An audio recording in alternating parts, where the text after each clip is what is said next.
Բարի լույս, եթերում առավոտը շանթումն է, այսօր մայիսի 28-ն է, օրը ոչ աշխատանքային։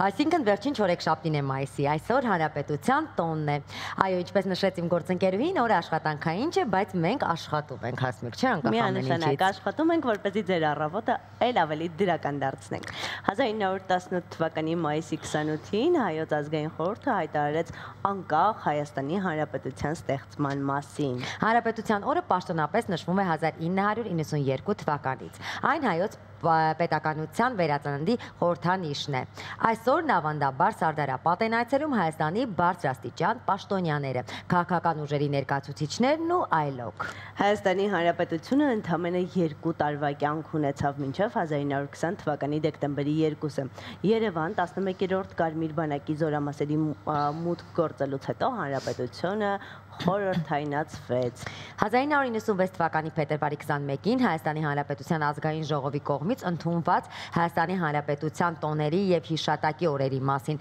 ՀՀ օրենքով մայիսի 28-ը նշվում է որպես առաջին հանրապետության տոն։ Այսօր առավոտյան ժամը 10:30-ին Հանրապետության տոնի առթիվ Գարեգին II կաթողիկոսն էջմիածնում հանրապետական մաղթանք կկատարի։ Տոնի առիթով բազմաթիվ միջոցառումներ են նախատեսված եւ դրանց կարող եք ծանոթանալ օրվա ընթացքում Շանթի լրատվական թողարկումներից։ Իսկ այս պահին ձեզ առաջարկում են գնալ լսել լավ երաժշտություն, վերադառնալ ու շարունակել մեր ուղիղ եթերը։ Շնորհակալություն, որ այս առավոտը սկսում եք հենց մեզ հետ Շանթի եթերում։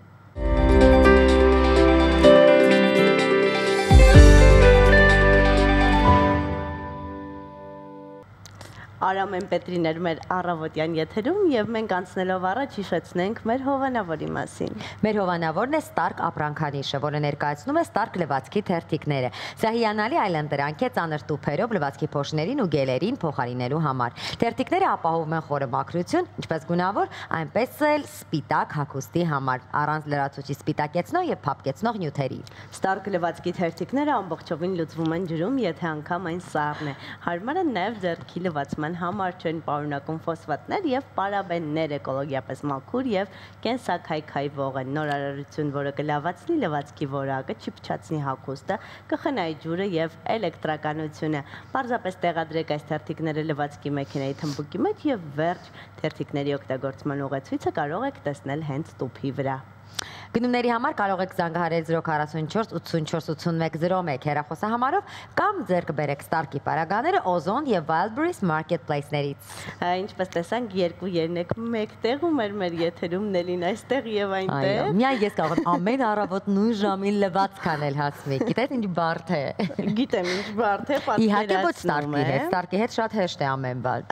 Ամենակարևորը, որ անուշաբույրը տարածվում է տան մեջ։ Իսկ թե որտեղ փռել լվացքը ներսում թե դրսում, կիմանանք երբ պատմենք մեր եղանակի մասին։ Մայիսի 28-ին Հայաստանի շրջանների մեծ մասում գիշերը եւ կեսօրին սպասվում է կարճատև անձրևներ եւ ամպրոպներ։ Որոշ վայրերում կլինեն անձրևներ, հնարավոր է նաեւ կարկուտ։ Օդի ջերմաստիճանը մինչև շաբաթվա վերջ էապես չի փոխվի։ Կեսօրին Երևանում սպասվում են կարճատև անձրևներ եւ ամպրոպներ, ամպրոպների ժամանակ քամու ուժգնացում, բայց ջերմաստիճանը կլինի 27-ից 29 աստիճան։ Դիտենք այսօրվա եղանակի տեսությունը եւ վերադառնանք։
Իմացանք, թե որտեղ ինչ եղանակային պայմաններ են սպասվում, իսկ հիմա անցնելով առաջ ասենք, որ քանի որ այսօր Հանրապետության օրն է, մի փոքր պատմական ակնարկ կանենք։ Հայաստանում առաջին անգամ մայիսի 28-ը որպես տոն ու տոնակատարություն նշվել է դեռ 1919 թվականին։ Մինչդեռ 1918 թվականի մայիսի 28-ին անկախության կամ հանրապետության հիմնադրման մասին խոսք անգամ չի եղել։ Իսկ մայիսի 28-ը ընդունվեց անկախության օր, քանի որ այդ օրը ի կատարում թուրքերի վերջնագրի Թիֆլիսի հայոց ազգային խորհուրդը վճռեց հաշտության պատվիրակություն ուղարկել Բաթում։ Եվ քանի որ թուրքերը Բաթումի հաշտության բանակցությունների համար նախապայման էին համարում Հայաստանի անկախության հայտարարությունը, այդպես հենց մայիսի 28-ը դարձավ Հայաստանի անկախության օր։ Տեսնում եք, իզուր չէ, որ այսօր նշում ենք Հայաստանի անկախության օրը։ Անցնենք առաջ, մայիսի 28-ն է, ու սա հրաշալի առիթ է մեզ համար հիշելու այն մարդկանց, ովքեր կայացրեցին Հայաստանի առաջին հանրապետությունը։ Առաջին հանրապետության դեմքերը մեր տեսանյութում կտեսնենք, կվերհիշենք նրանց եւ իհարկե կլինենք շնորհակալ նրանց։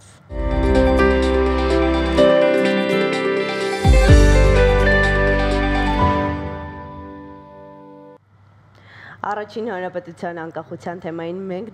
դեռ անդրադառնալու ենք մեր եթերում, այնպես որ դուք շարունակեք մնալ մեզ հետ, իսկ մենք միասին դիտենք գովազդ եւ վերադառնանք։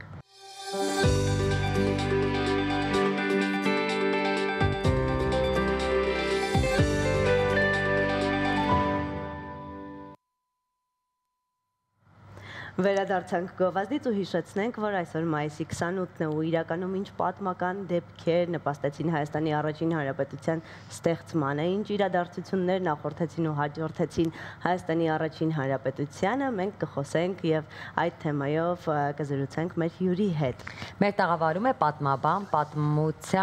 պատմական գիտությունների դոկտոր պրոֆեսոր Աշոտ Ներսիսյանը։ Բարի առավոտ։ Բարի լույս։ Եկեք միասին նախ վերհիշենք այն բոլոր իրադարձությունները, որոնք ճանապարհ հարթեցին առաջին հանրապետության ստեղծման համար։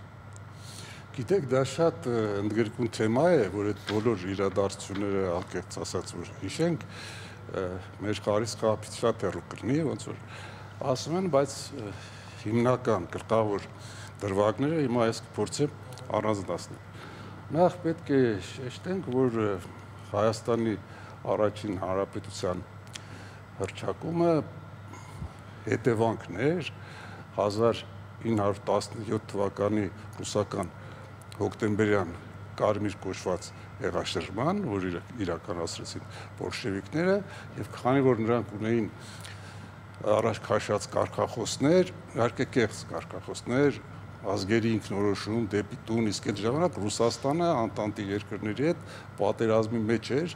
ուրեմն եռյակ միության հետ, ասենք, Գերմանիայի, Ավստրո-Հունգարիայի, սկզբում Իտալիայի, հետո Իտալիան դուրս եկավ, ինչ որ է, եւ նաև կար Կովկասյան ճակատ եւ Կովկասյան ճակատում եւ արևմտյան ճակատում։ Հիմա արդեն գրեթե արևմտյան Հայաստանը ամբողջությամբ ռուսական զորքերը գրավել են 15 թվականի ուրեմն գարնան դրությամբ եւ սահմանագիծը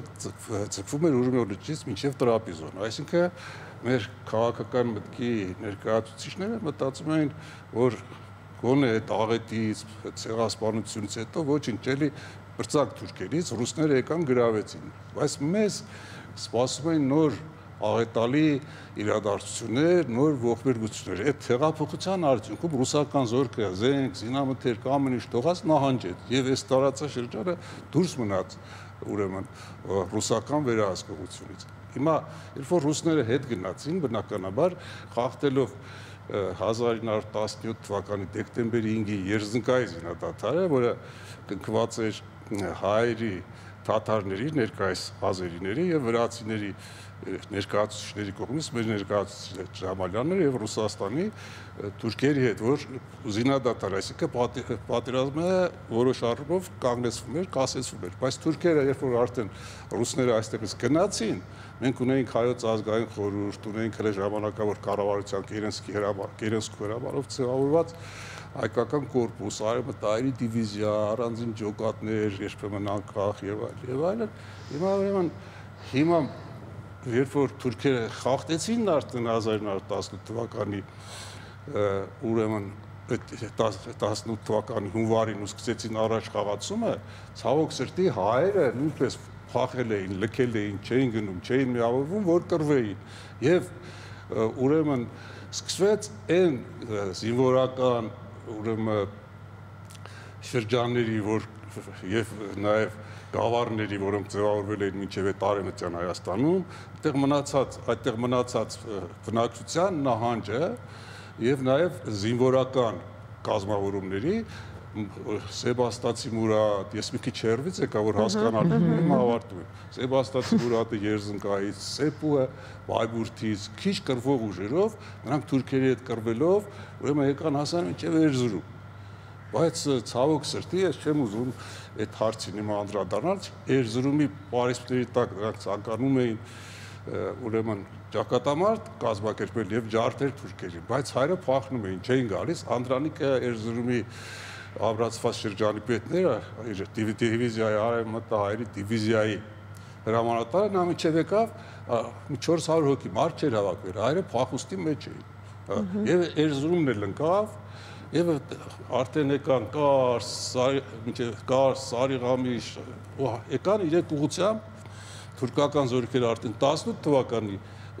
այս օրերին եկել էին, մտնում էին Հայաստան։ Այդ ժամանակ Հայաստանում Երևանում էր գտնվում Հայոց ազգային խորհրդի Երևանի ուրեմն մասնաճյուղի ղեկավար, կամ որ նույնն է Հայաստանի Արամ Մանուկյանը։ Այստեղ էր գտնվում նաև մեր մեծագույն զորավարներից մեկը, որ երբեք պաշտություն չի կրել, Դրոն։ Շատերը Արամը հռչակվել էր արդեն դիկտատոր, եւ Արամը կազմակերպեց այդ մայիսյան հերոսամարտերը, որոնք այս օրը հələ ընթանում էին, եւ այդ մայիսյան հերոսամարտերի արդյունքում ուրեմն Հայաստանը հռչակվեց Թիֆլիսում Հայոց ազգային խորհրդի կողմից անկախ, այսինքն բայց այնտեղ անկախ բառը չկա, որովհետև շատերը վախենում էին, թե ինչպես ուրեմն հռչակեն անկախ, երբ որ մնացել ենք մենք մենակ, բայց մենք մենակ հաղթեցինք, բայց երբ որ մենք ապավինել ենք, միշտ պարտվել ենք, դրան զուգընթաց այս ռազմական պրոցեսներին, գործողություններին, ինչպես ասեցիք, Սարդարապատ, Բաշաբարաղ, Արաքիլիսա, Թիֆլիսում էլ ընթանում էին դիվանագիտական գործողությունները, ուր վրացիները մեզ ծախեցին այդ ժամանական անդրկովկասյան ֆեդերատիվ պետություն։ Դրա մեջ մտնում ենք մենք, ուրեմն վրացիները եւ թաթարները, նրանց մինչև այդ հələ 15 թիվը ասում են թաթար, Ադրբեջան չկար, Ադրբեջանը ուրիշ հասկացողություն է, որը հետո է առաջացել։ Հիմա այնտեղ էլ բանակցություններ էին վարում, վրացիները գերմանացիների հետ դաշինքերով այդ թուրքական արշավանքին զուգընթաց էլի դիվանագիտական պրոցեսների ժամանակ նրանք գերմանացիների հետ կնքեցին Ֆոթի պայմանագիրը հայերից գաղտնի մայիսի 5-ին 1910 թվականին, որով վրացիներին ապահովեցին թուրքերից, եթե նրանք մտնեն Կովկաս։ Եվ 26-ին մայիսի վրացիները իրենց հռչակեցին անկախ, թաթարները 27-ին հռչակեցին իրենց անկախությունը, որովհետև նրանք թուրքերից վախենալու բան չունեին, նրանք հարազատ ցեղակից եղբայրներ էին, կարելի է այսպես ասել։ Մենք էլ ստիպված Բաթումի այդ բանակցությունները, երբ որ արդեն մտան փակուղի, մեզ այսպես ասած ծախեցին, Անդրկովկասյան Սեյմը, այդ ֆեդերատիվ պետությունը, որ ավելի հաճախ կոչվում է Սեյմ, ուրեմն Սեյմը, որ պառակվեց, մեր պատվիրակները հետ վերադարձան Թիֆլիս, Հայոց ազգային խորհուրդը նիստ արեց, որտեղ այսպեսի որոշում կայացրեցին, վախվորած անկախություն կերտողներն ունեն վախենում էին, Հայոց ազգային խորհուրդը իրեն հռչակում է հայկական գավառների միակ իշխանություն, անկախություն բառը չկա, վախենում էին այդ բառը ուրեմն գրեին, որովհետև անկախություն լավ, ինչ տարածքների վրա, հարևաններից ինչ պետք է մեզ մնա, ինչ այդ տարածքային վեճերը հետո եղա, ու նրանք հետ վերադարձան Թիֆլիսում, այսօր էլի, այսօր այդ որոշումը կայացրեցին, հետ վերադարձան Բաթում, Թիֆլիսից եւ Թիֆլիսում թուրքերի հետ կնքեցին սեպարատ Բաթումի պայմանագիրը, որով տարավոր կորստից հետո մենք վերականգնեցինք մեր անկախությունը, նորից մենք ունեցանք ճիշտ է, օրապակաս, կիսատ-պռատ, առաջի քայլեր անող, բայց անկախ պետություն, որը ամենավեհ արժեքն է։ Արդեն հասկացանք, որ բավականին երկար ու բարդ ճանապարհ են անցել այս օրը հռչակելու համար, բայց որքան գոյատևեց այս հանրապետությունը։ Այդ հանրապետությունը շատ կարճ կյանք ունեցավ։ Եվ ի՞նչն էին պատճառները։ Հիմա կասեմ պատճառները, խնդրեմ դուք հարցը տվեք, ես պատճառները կասեմ, եթե ժամանակը չների ինձ զգուշացեք, որ եթե ունի մեջ այդ գնամ էլի։ Ուրեմն դա տևեց համարյա 2 տարի ու կես, շատ քիչ, բայց այդ պետությունը այդ 2 տարի ու կես կարճ ժամանակահատվածում շատ բան կարողացավ անել, շատ բան, բոլոր առումներով, տեսեք, նախ էլ հստակ չի մեր սահմանները, ուրեմն Փարիզի հայժողովում Հայաստանի Հանրապետության պատվիրակությունը Ավետիս Արոնյանի գլխավորությամբ անդադ բանակցում է դաշնակիցների հետ, թե վերջը ինչ սահմանների վրա պիտի լինի մեր անկախությունը։ Վրացիները հենց 1918 թվականի վերջերին ձմռանը պատերազմ սկսեցին հայերի դեմ, նրանց նպատակը լոռին զավթել էր, այն էլ քաջարի դրոն, մի քանի օրվա ընթացքում այնպես նրանց ջահաճախեց, որ արդեն մտնում էր Թիֆլիս։ Լոռին դարավ Չեզոգոտի, տարածքային վեճեր կային, բայց 15 թվականի հունվարին արդեն անգլիացիները, ուրեմն ֆրանսիացիները, դաշնակիցները, որոնք ստեղ էին, ռուսները գնացել էին, ոնց որ հիմա չէ, ռուսները եթե ասենք ով է ցանկանում ռուսներին այստեղից ուրեմն հանել, որ գա նրանց փոխարեն այստեղ սարքի ազդեցության ուրեմն ոլորտ, չէ, արևմուտքը, նույնն էլ այն ժամանակ էր։ Հիմա ռուսները գնացել են, հեղափոխությունը արևմուտքն է այստեղ, անգլիացիները, ֆրանսիացիները, նրանք օգնեցին, որ մենք Կարսը գրավեն, Կարսն էլ, բայց Կարսը դարձավ Հայաստանի Հանրապետության մաս 15 թվականի հունվարին։ Ներքաղաքական կյանքում ուրեմն շատ դժվարություններ կային, թաթարները, այսինքն այստեղ ոչ բնիկ, ես այս բառը շեշտեմ, ոչ բնիկ, եկվոր թաթարները, ես ազերիների նախլիները այստեղ ապրում էին եւ ուրեմն գրեթե բոլոր շրջաններում, բայց ոչ մեծամասնություն, ուրեմն որպես էթնիկ փոքրամասնություն, նրանք ապրում էին, նրանք էին ներսից տավում Հայաստանի Հանրապետության, հեռագրեր էին ուղարկում Թուրքիա, այսպես տևեց մինչև 1918 թվականը, երբ որ այս ճակատամարտերում, այս մայիսյան հերոսամարտերում ուրեմն մենք հաղթեցինք բացի Ղարաքիլիսայից, թեպետ Ղարաքիլիսան ընկավ, հայերը քաշվեցին դեպի Կայարան։ Ղարաքիլիսան էլ ընկավ, որովհետև 3000-անոց կռվող ուժերով ուրեմն Անդրանիկը չիջավ Ղարաքիլիսա, այն պատճառաբանությամբ, որ այդպես այդ կողմով պետք է թուրքական ինչ-որ զորաբանակ անցնի, բայց իհարկե այդպիսի բան չկար, ինչ-որ է։ Հիմա ուրեմն այդ բոլոր իրադարձություններից հետո քայլ առ քայլ թուրքերը, որ արդեն անցան գնացին դեպի Բաքու, այստեղ պարտվելով, քայլ առ քայլ հանրապետությունը զարգանում էր։ Հիմա 1918 թվականի հոկտեմբերի 30-ի Մուդրոսի հաշտության պայմանագրով Թուրքիան անվերապահ կապիտուլյացիա ենթարկվեց, մենք խորը շուշ քաշեցինք, բայց նրանց տրտեսները դեռ գործում էին։ Հիմա ուրեմն այդ ընթացքում ներքին կյանքը կազմավորվեց, ինչպես ասացի, մշակութային իրադարձություններ, համալսարան ունեցանք, մատենադարան ունեցանք, հիմա որ ասում են, շատ բաներ խորհրդային շրջանում, դրանց ինքը դրվել է ուրեմն Հայաստանի առաջին հանրապետության շրջանում, խորհրդային շրջանում, ոնց որ ասած, վերակառուցվել են համաձայն խորհրդային քաղաքական համակարգի։ Իսկ ինչու կոնկրետ ինչ տեղ ունեցավ, դաշնակիցները ձգձգեցին մեր հարցը, ուրեմն մինչև օգոստոսի 10-ի Սևրի պայմանագիրը, որ կնքվեց, արդեն բանը բանից անցել էր, որովհետև Ռուսաստանում քաղաքացիական կռիվները բարեբախտաբար թե դժբախտաբար ավարտվեցին բոլշևիկների օգտին եւ նրանք արդեն հաղթելով ուրեմն իրենց հակառակորդներին, որոնք ժամանակոչում են սպիտակ գվարդիականներ եւ այլն, նրանք արդեն նորից սկսեցին վերադառնալ հին շրջաններ, իսկ այդ ժամանակ Մուդրոսի պայմանագրով արդեն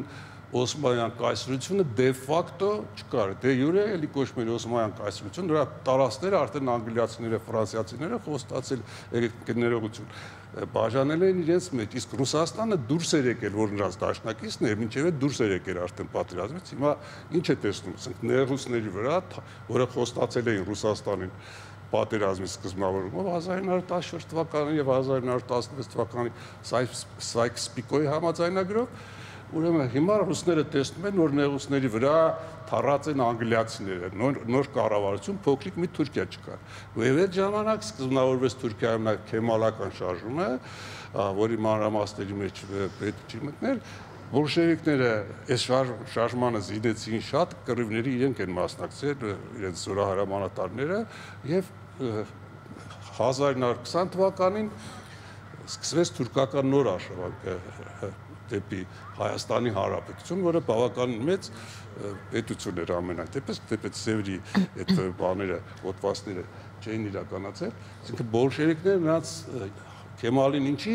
զինեցին։ Զինեցին նրա համար, որ նրանք քշեն անգլիացիներին։ Մեզ հայերս հաճախ տվում է, թե դա հատուկ մեր դեմ արվել։ Մենք շատ փոքր ենք, բայց մենք քաղաքական առումով ճիշտ չկողմնորոշվեցինք եւ Հայաստանը շուտ չրճակեցինք սովետականները, եթե մի քիչ շուտ հրճակեինք, ասենք 1920 թվականի օգոստոսի սկզբին, ուրեմն այդ ժամանակ քեմալականները չէին արձակվի Հայաստանի վրա, որովհետև ռուսները նրանց արդեն կներկայացնեին, որ մեր բարեկամ պետությունն է, արդեն Հայաստանը խորհրդային է, ինչպես կարող էին թուրքերը հարձակվել խորհրդային Հայաստանի վրա, եւ մենք արդեն ուշ գլխի ընկանք, ռուսները դրեցին ուլտիմատում, որովհետև նրանք էլ չէին ուզում, որ այս տարածքը Հայաստանի Հանրապետությունը գրավեն թուրքերը, եւ 1920 թվականի դեկտեմբերի 2-ի զինադատ Երևանի համաձայնագրով, իսկ դրանով ավելի շատ հակված էր դրոն, ուրեմն Լեգրան համաձայնագրով Հայաստանը հռչակվեց խորհրդային, բայց խորհրդային Հայաստանը դարձավ նրա իրավահաջորդ պետություն, այսինքն խորհրդային ոչ լիարժեք անկախ պետություն, եւ այսպես շարունակվեց, հետո երրորդ հանրապետություն մինչև հիմա։ Պարոն Ներսիսյան, այսքան դժվար երկար ճանապարհ է անցել մինչև առաջին հանրապետության ստեղծումը։ Արդյոք հնարավորություն կար մի փոքր ավելի երկարացնելու ժամկետը անկախ հանրապետություն մնալու եւ չխորհրդայնացվելու։ Գիտեք ոնց, երբ որ արդեն ուրեմն Ադրբեջանը, այսինքն Ադրբեջան դա հետո կոչվեց։ Նրանք երբ որ քիչ առաջ ասացի 1918 թվականի մայիսի 27-ին իրենց հռչակեցին, անկախ դա կոչվում էր մուսուլմանական հանրապետություն, որի մայրաքաղաքը Գյանջան էր, Կանձակը, որովհետև Բաքուն այդ ժամանակ գտնում էր Բաքվի կոմունայի իշխանության ներքո, որի հետ էին նաև դաշնակցականները, այսինքն մինչև դա տևեց սեպտեմբեր, այսինքն տեսեք հիմա հետո իհարկե սեպտեմբերին Բաքուն ընկավ, այստեղից որ Բաթումի պայմանագրից հետո գնացին, ընկավ։ Հիմա տեսեք, դա բնականաբար հնարավոր չէր, որովհետև Ադրբեջանն 1920 թվականին արդեն կոչվում էր Ադրբեջան, Նարիմանովը, նրանք խորամանկ լինելով վերջո լինելով թուրք, քեմալականների մյուսների հետ, Ղարաբեկի հետ կապերի մեջ, նրանք Ադրբեջանը 20 թվականի ապրիլի 28-ին հռչակեցին սովետական։ Հիմա իրանք եթե շուտ են հռչակում սովետական, այս երեք հանրապետությունները նկատի ունեմ Ադրբեջան, Վրաստան, Հայաստան, Հարավային Կովկասը, չէ՞։ Նրանք այնքան խորամանկ էին, որ մի գիշերվա մեջ այդ համաձայնագրով իրենք հռչակեցին սովետական։ Ինչի՞, որպեսզի Նախիջևանի հետ կապված, Արցախի հետ կապված, Զանգեզուրի հետ կապված մեր ու իրենց տարածքային վեճերում խորհրդային միության դաշնակիցը լինելով կամ խորհրդային հանրապետություն լինելով իրենք մեզանից փոկեն այդ շրջանը, իսկ այդ 3 իմ թվարկած շրջանները վիճելի էին 1920 թվականի օգոստոսի 10-ի Թիֆլիսի համաձայնագրով, նույն օգոստոսի 10-ի Սևրի համաձայնագրի օրը ես հերվից եմ գալիս, որ ձեր հարցին պատասխանեմ, նաև որ հասկանալի լինի մեզ դիտող հանրությանը։ Ուրեմն այդ Սևրի պայմանագրի օրը կնքվել է Թիֆլիսի համաձայնագիրը, որով այս 3 շրջանը կարմիրները պետք է ռազմակալ էին, ու մտավ կարմիր բանակը այդ, այսինքն ոչ մերն էր այս Ադրբեջանը, բայց ադրբեջանցիները մեզանից շուտ խորհրդայնացնելով, հետագայում փաստորեն հասան նրան, որ մեզնից փոկեցին տարածքներ։ Հայաստանը չէր կարող այդ իրավիճակում ուրեմն կռվել, որովհետեւ պահեր իր սահմանները նաև այս 3 տարածքներում։ Ինչի, որովհետեւ ճիշտ է ժողովրդավարությունը լավ բան է, բայց ժողովրդավար հայ այսպես ասած բոլշևիկները, իսկ Հայաստանի առաջին հանրապետությունը իր էությամբ ժողովրդավարական հանրապետություն էր, եւ եթե որպես ժողովրդավարական պետություն այդ ժամանակ ուրեմն մրցանակ ոսկե չէ, ադամանդյա մրցանակ սահմանեին մեր Հայաստանի Հանրապետությունը առաջի տեղը կբռներ, բայց ում է պետք է այդ ժողովրդավարությունը, երբ որ բոլշևիկ գործակալները, թույաթար թաթարները նույնիսկ կանդում են մեր պետության հիմքերը, այսինքն մեր բանակը չկռվեց, մեր բանակը չկռվեց եւ հետո դիվանագիտության այբուբենը պահանջում էր, որ եթե դու ուրեմն չես կարող դու կռվել այդ իրավիճակում քեմալականների հետ, թուրքերի հետ, դու պիտի Հայաստանը հռչակես, ինչպես քիչ առաջ ասացի, խորհրդային, այսինքն դու չէիր կարող ավել տարածք վերցնել, որովհետև նրանք երկուսով գալիս են Ռուսաստանը, գալիս են Ռուսաստանը, նոմա խնդիր։ Սա իր նախկին ազդեցության ոլորտն է, ոնց որ հիմա, չէ, հիմա չէ, այդպես է։ Թուրքերն էլ իրենց առիթ է պետք որ գան։ Հակառակ դեպքում Կարսը 20,000 քառակուսի վերս, Կարսը, որը 1877 թվականից ռուսական տարածք էր, Կարսը ռուսները կպահեին 14 թվին սահմաններ, այսինքն ձեր ինչի ես այսքան հերվից եկա, ձեր ասած արդեն պատասխանով դիվանագիտությունը ուրեմն պիտի ճիշտ գործեր, այսինքն ռոմանտիզմը հաղթեց, ինչպես հաճախ հիմա է, չէ, քաղաքական ռոմանտիզմը, այսինքն ռոմանտիզմը ո՞րն էր, որ մեզ դաշնակիցները կտան սևրը, այսինքն սևրը, որով մենք հպարտանում ուրախանում ենք, շատ լավ է, բայց արդեն հասկանալի է, որ սևրի պայմանագրի հենց կնքելու օրը սևրի պայմանագիրը չէր իրականանա, որովհետև դաշնակիցները ավարտել, որովհետև դաշնակիցները իրենք արդեն սեղանի վրա, սեղանի շուրջը, օրինակ, այսպես մի քիչ պատկերավոր ասեմ, սեղանի շուրջը մեզ հրաշայելով լավ բաներ ասելով, սեղանի տակից բռնել էին Մուստաֆա Քեմալ Փաշայի ձեռքը։ Շնորհակալություն հետաքրքիր զրույցի համար։ Եվս մեկ անգամ հիշեցնենք, որ մեր տաղավարում էր պատմաբան, պատմական գիտությունների դոկտոր պրոֆեսոր Աշոտ Ներսիսյանը։ Շնորհակալություն։ Մենք անցնենք առաջ եւ ինչ ենք իմանում Հասմիկ։ Գնում ենք գովազդ դիտելու շանթի եթերում։ Մնացեք մեզ հետ։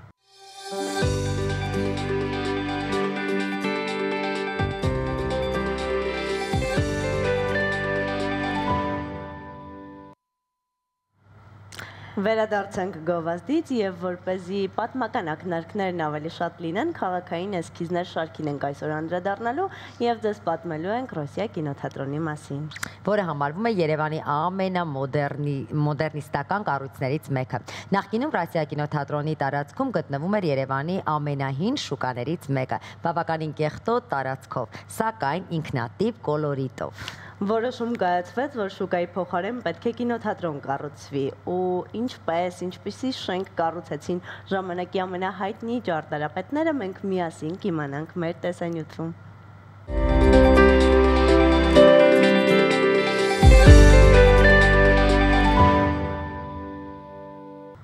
Իսկ հիմա պտտվենք աշխարհի շուրջ։ Մեր աշխարհում այնպիսի կախարդական վայրեր կան, որոնք պահպանվել են, որտեղ ժամանակն ասես հարյուրամյակներով կանգ է առել։ Եվ որտեղ բնությունը դեռ իր նախատեսած ի սկզբանե գեղեցկությունն ունի։ Կան գյուղեր, որ ասես հեքիաթից լինեն, այդպիսի վայրը ֆրանսիական Կոլմարը։ Պատրաստվենք, հեքիաթն է կանչում։ Դիտենք տեսանյութը եւ վերադառնանք։ Գնացինք ճանապարհորդելու միասին։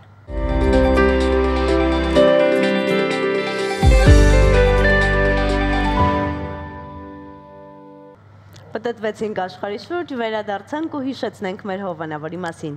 Մեր հովանավորն է Stark ապրանքանիշը, որը ներկայացնում է USB 2A եւ 3A տեսակի վերալիցքավորվող մարտկոցները։ Սա հիանալի խնայող եւ արդյունավետ այլընտրանք է մյուս բոլոր 1.5 վոլտ մարտկոցների համեմատ։ Վերջին սերնդի Stark USB մարտկոցների լիցքավորումը կատարվում է USB-C լիցքավորմամբ։ Պարզապես միացրեք դրանք ձեր համակարգչի, նոթբուքի կամ մեքենայի ցանկացած USB-C վարդակից եւ վերջ այլևս ստիպված չեք լինի ձեր երեխայի խաղալիքի, հեռակառավարման վահանակի, անլար մկնիկների ու այլ սարքավորումների համար անընդհատ մարտկոցներ գնել։ Stark USB մարտկոցների ամբողջական լիցքավորման համար ընդամենը 30 րոպե կպահանջվի։ Խնայեք ձեր գումարն ու ժամանակը ձեռք բերելով Stark լիցքավորվող մարտկոցները։ Գնումների համար կարող եք զանգահարել 044 84 81 հեռախոսահամարով կամ ձեռք բերեք Stark-ի պարագաները Ozon եւ Wildberries Marketplace-ներից։ Ինչպես տեսնում եք հենց հիմա մեր եթերում, պատվիրելու ընթացքը, այնպես կարող եք հենց հիմա մտնել, պատվիրել Ozon եւ Wildberries Marketplace-ներից Stark-ի բոլոր ապրանքները եւ լվացքի թերթիկները եւ լիցքավորող սարքերը, մի խոսքով այն ամենը, ինչը ձեզ անհրաժեշտ է։ Իրեւ նշենք, որ լիցքավորվող մարդկոցները նաև ունեն 6 տարի երաշխիք, ինչը հիանալի է, այնպես որ գնելով մեկ անգամ կարող ես 6 տարի լիցքավորել այն բոլոր պարագաները, որոնք արդեն իսկ նշեցինք։ Իսկ ինչ ենք անում մենք հիմա։ Գովազդ ենք դիտում, Հասմիկ, մեր շատ սիրելի գովազդն է եթերում։ Մնացեք մեզ հետ։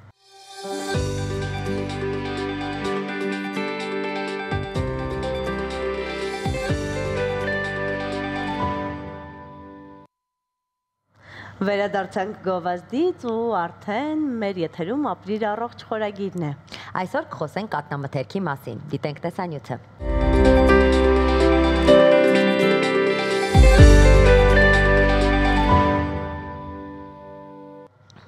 Առավոտ կարծում եմ հրաշալի է իմանալ կաթնամթերքի օգտակարության մասին եւ կարելի է հրաշալի նախաճաշ պատրաստել, ինչ մենք կպատմենք ձեզ ֆենոմենալ մարդկանց մասին։ Այսօր խոսելու ենք Մարլեն Դիտրիխի մասին։ Նա պատմության մեջ մնաց ոչ միայն որպես տաղանդավոր եւ գեղեցիկ աստղ, այլ նաեւ ուժեղ ու ինքնավստահ կին, ով չվախեցավ անգամ ֆաշիստական Գերմանիայի իշխանություններից։ Եթե գիտեք նրա մասին արդեն, ուրեմն եւս մեկ անգամ վերհիշենք նրա պատմությունը, իսկ եթե դեռ ոչ, ապա կարող ենք բացահայտել մեր տեսանյութի միջոցով։ Գնացինք։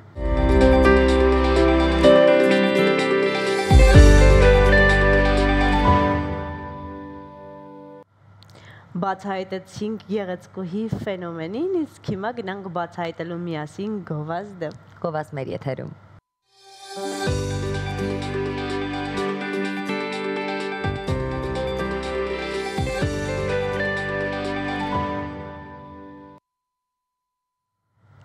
Բարձր տրամադրությունն ապահովելու համար տարբեր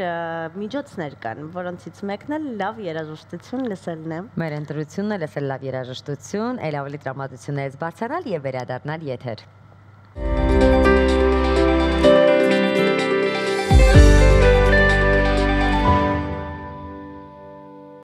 Ես ուզում եմ շնորհակալություն ասել մեր երաժշտական պրոդյուսերին երգի ընտրության համար եւ ֆորշ վայրելու համար առավոտյան, իսկ հիմա անցնենք առաջ ու դիտենք մեր հրաշալիքների տեսանյութերից որևէ մեկը։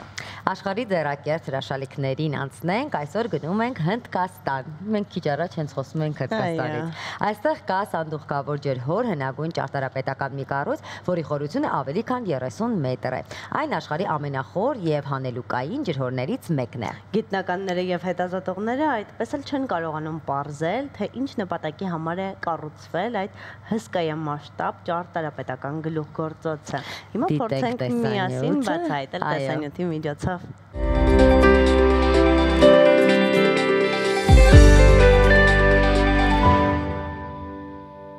Եվ այսպես մենք վերադարձանք եւ ունենք հյուր, տոնական այսօր նարիթ է խոսելու հայկական խորհրդանիշներից ու խորհրդանշաններից, որն է հայերիս հիմնական սիմվոլիկան, ինչ է պահպանվել դարերով եւ ինչպես է այն կիրառվում։ Զրուցելու ենք ազգագրագետ, սցենարիստ Մանան Արաքելյանի հետ։ Բարի առավոտ։ Բարի լույս։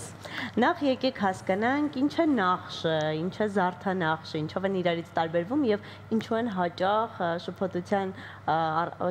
առաջացնում մարդկանց մեջ եւ նրանք երկուսը չեն տարբերակում իրարից։ Շատ լավ, շնորհակալ եմ հարցի համար։ Նախ ուզում եմ բոլորի շնորհավորել այս խորհրդանշական օրվա եւ անդրադառնալով ձեր հարցին, պետք է նշեմ, որ շատերը այսօր կարծում են, որ նախշը ստեղծված է սոսկ առարկան գեղեցկացնելու համար, այսինքն սա մի երևույթ է, որը ծառայում է գեղեցիկին։ Հնում զարդանախշերը կոդեր էին, ինֆորմացիա պարունակող, հստակ ձևեր ունեցող, ուրեմն գաղափարագրեր էին, որոնք իրենց մեջ ինֆորմացիա էին պարունակում եւ ըստ այդմ այդ ուրեմն գաղափարից էր բխում նախշի ձևը, հա, եւ միայն իմաստ ունենալուց հետո էր նախշը դառնում գեղեցիկ, այսինքն եթե այսօր շատ ստեղծագործողներ կարող են ստեղծել աբստրակտ ինչ-որ նախշեր, որոնք շատ գեղեցիկ են զարդարուն են, դրանք չեն կարող երբեք դառնալ ազգային զարդանախշեր, որովհետեւ զարդանախշը, ազգային զարդանախշը պետք է արտահայտի տվյալ ժողովրդի ուրեմն հոգեկերտվածքը, գիտելիքները հազարամյակների ընթացքում ունեցած հատկապես բնության մասին գիտելիքները, Զարդանախշերը շատ կարևոր են նաև նրանով, թե ուրեմն ինչպես են կիրառվում, արդյոք դա կիրառվում է զարդի վրա, խաչքարի վրա, որևէ առարկայի վրա եւ այլն։ Եվ հենց զարդանախշն է, որ մեզ պատմում է օրինակ հնագիտական ուրեմն պեղումների ժամանակ, երբ հայտնաբերվում են տարբեր առարկաներ եւ սկսում ենք հարց տալ մեզ, հա, այս ինչ առարկա, ինչպես է կիրառվել, հենց առաջին ճանապարհը, որը մեզ տանում է դեպի այդ առարկայի մասին գիտելիքը, զարդանախշն է։ Կախված նրանից, թե այդ առարկայի որ հատվածում է ստեղծվել այդ նախշը եւ փորագրվել, արդյոք վերևում է, մեջտեղի հատվածում է, տակն է, հա, այսպես մեջն է,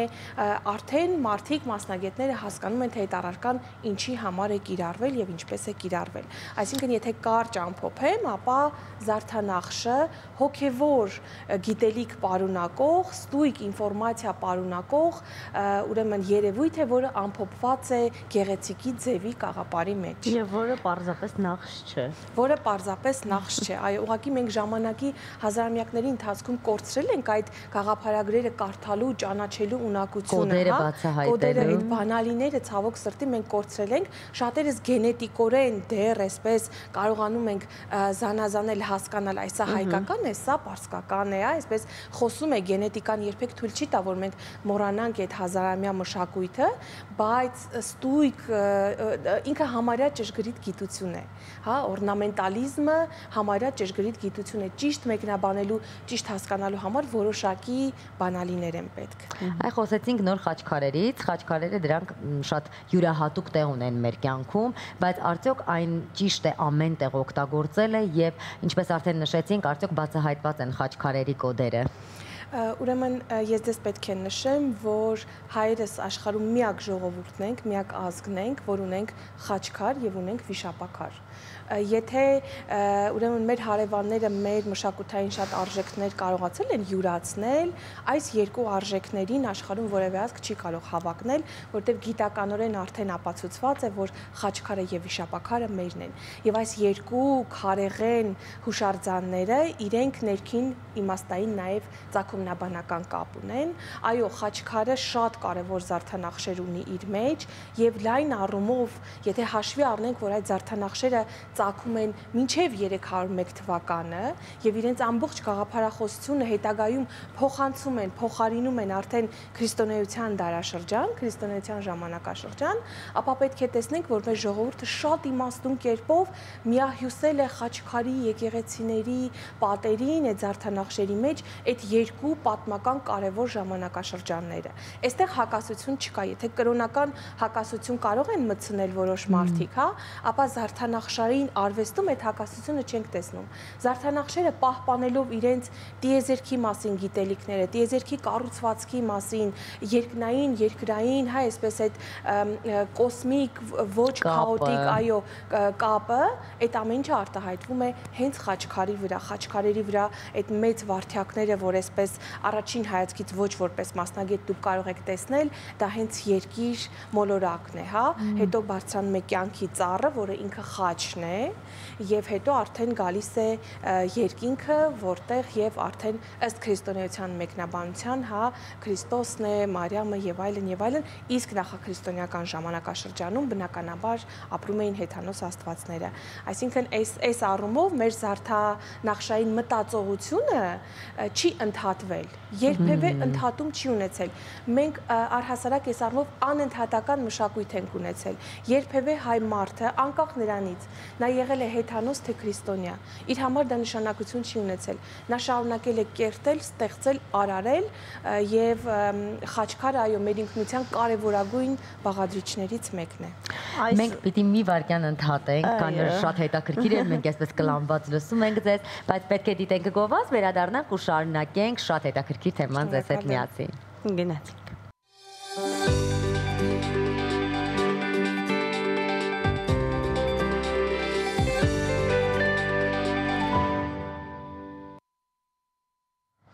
Մենք վերադարձանք եւ հիշեցնենք, որ մեր հյուրն է ազգագրագետ, սցենարիստ Մանան Առաքելյանը։ Մանան խոսելով զարդանախշերից, որոնք են ամենահին արմատական հայկական զարդանախշերը, որոնցով կարելի է մեզ հային ու Հայաստանը ճանաչել։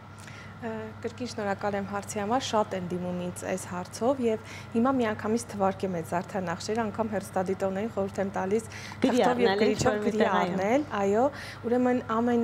նախնական ամենահին զարդանախշերից մեկը արև խաչն է, հավերժախաչը կամ սվաստիկան։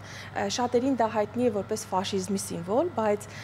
այդ սվաստիկայի մասին է խոսքը։ Առաջին արևանախշերը, արև խաչերը հայտնաբերվել են հայկական լեռնաշխարհում մեր ժայռապատկերներում եւ դա գիտականորեն ուսումնասիրված է, այո, ապացուցված է եւ այլն Անի Պարիսպի վրայի հսկայական արև խաչը մինչեւ ֆաշիզմը արդեն բազմաթիվ անոթների վրա եւ այլն եւ այլն։ Սա կապվում է արևապաշտության հետ, արևի գաղափարախոսության հետ։ Հետագայում այս խաչը, որը դարձավ հետո հավասարատև խաչ, փոխանցվեց քրիստոնեությանը եւ մենք արդյունքում ունեցանք քրիստոնեական խաչ, այսինքն չի կորել։ Սա շարունակվում է նորից պաշտվել մեր ժողովրդի կողմից։ Երկրորդ ամենակարևոր զարդանախշերից մեկը բուսական երկրաչափական զարդանախշերն են, բայց հատկապես նուռը։ Տեսեք, դուք կարող եք մի բաժակ տեսնել, իր վրա կարող է պատկերված լինել նուռ եւ դուք անմիջապես դա ասոցացնեք հայկական մշակույթի հետ։ Նուռը որպես բուսական զարդանախշ էլի հազարամյակների մշակույթ ունի, Անահիտ Աստվածուհու, Նար Աստվածուհու գլխավոր խորհրդանշանն է եղել, հետագայում կրկին փոխանցվել է քրիստոնեությանը։ Մյուս ամենակարևոր զարդանախշը կենաց ծառի զարդանախշն է, սա կրկին խորհրդանշում է ուրեմն տիեզերքի կառուցվածքը ամբողջությամբ, տոհմը, ազգը, ցեղը, այն ամենը, ինչ կապված է ծառի շարունակության կյանքի հավերժականության հետ, եւ իմ ամենասիրելի զարդանախշը եւ իմ կարծիքով հայկական մշակույթին ամենաբնորոշ եւ ամենաառանձնացնող զարդանախշը դա վիշապանախշն է։ Ուրեմն ի տարբերություն այլ մշակույթների, հայկական մշակույթում վիշապը ոչ միայն ունի ուրեմն չարի բնույթ, այսինքն աղջիկներին փախցնող, հայկական հեքիաթներում հիշում եք ինքը հսկում էր ջրի ակունքը եւ աղջիկներ էր պահանջում, որպեսզի համայնքին ջուր տար, ուրեմն վիշապը նաեւ պահպանիչ եւ բարի խորհրդանշան է։ Հենց այս վիշապանախշն ենք տեսնում հայկական վիշապագորգերի վրա, վիշապաքարի գաղափարի մեջ, բազմաթիվ ուրեմն զարդերում, տարազային էլեմենտներում, այն հատվածներում, տարազի այս կրծքի հատվածում, որը նախատեսված էր պաշտպանական գործառույթ ուներ, մենք տեսնում ենք հենց վիշապանախշը։ Վիշապը մեր մշակույթում կարծես չինական դաուն է, ինյանն է, այսինքն նա այնքան ամբողջական է մեզ համար, որ հազարամյակներ շարունակ նա ունեցել է երկու կողմ եւ դրանով է ինքը ամբողջական, ինքը ունի լույսի եւ խավարի գաղափարը, ինքը ունի բարու եւ չարի գաղափարը եւ մեդալի այդ երկու կողմերը ամբողջացնում են այս